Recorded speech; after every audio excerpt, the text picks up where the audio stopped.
Bismillahirrahmanirrahim. Alhamdulillahi Rabbil Alameen. Nashhadu an la ilaha illallah wa anna Muhammadan Rasulullah. Assalamu alaikum wa rahmatullahi wa barakatuh. My name is Afaf Nasher. I'm a lawyer here in New York City in the United States of America, and I'm also the executive director of this brilliant Muslim-led civil rights organization called CAIR-New York.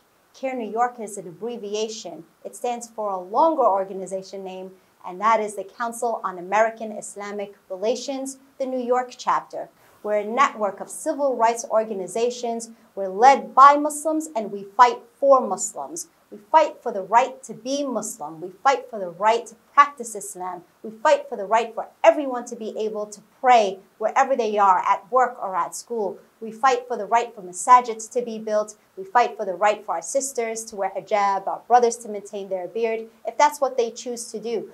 We fight for the right of religious freedom because that is central to who we are. No matter where we are in the world, Allah subhanahu wa ta'ala is above us. He's watching us. And inshallah, He's pleased with our efforts to practice Islam in a way that pleases Him through the model of the Rasul sallallahu alayhi wasallam. May Allah subhanahu wa ta'ala grant all of you in this beautiful blessed month the ability to practice Islam in a way that pleases Allah subhanahu wa ta'ala and the Rasul sallallahu alayhi wasallam.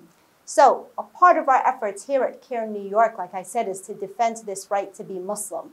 And you may think you're in the land of opportunity, the land of freedom. That is what the United States stands for. And that's true. We do have rights and liberties here that allow us to practice our faith.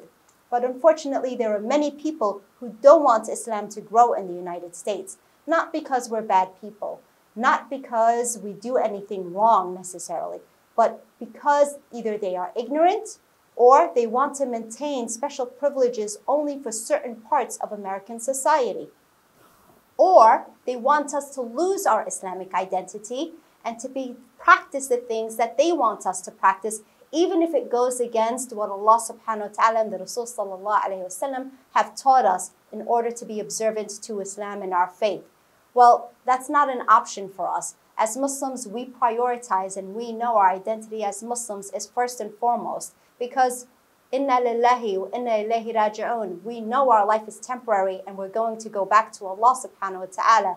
Certainly this beautiful month makes this even more acutely conscious in our minds as we observe the Islamic tenets of Sawm and Salah and Zakah and all of the other things that we do.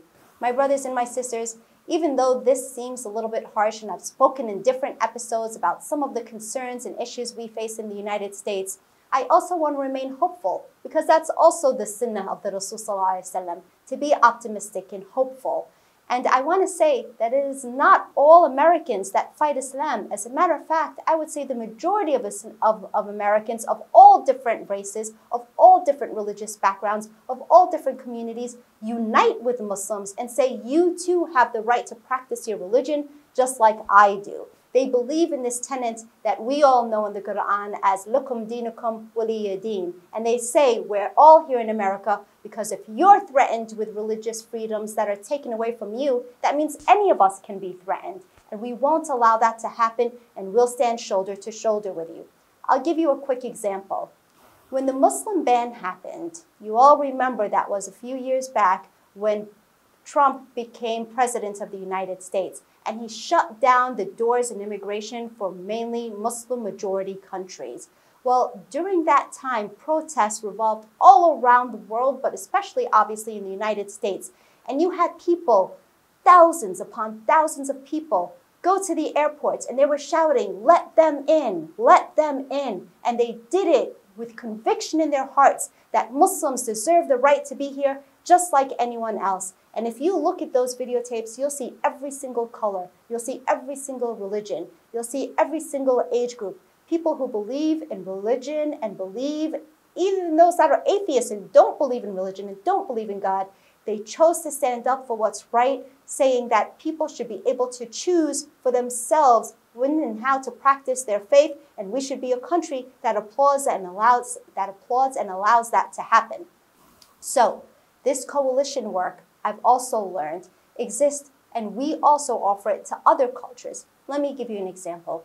Just like those who stood by us during the Muslim ban, I was asked to speak to another advocacy group that fights for their community. This one happened to be Asian American of Japanese descendants. So if you recall, in American history at some point, even in this land of religious freedom, during the World War, Japanese people were put into camps.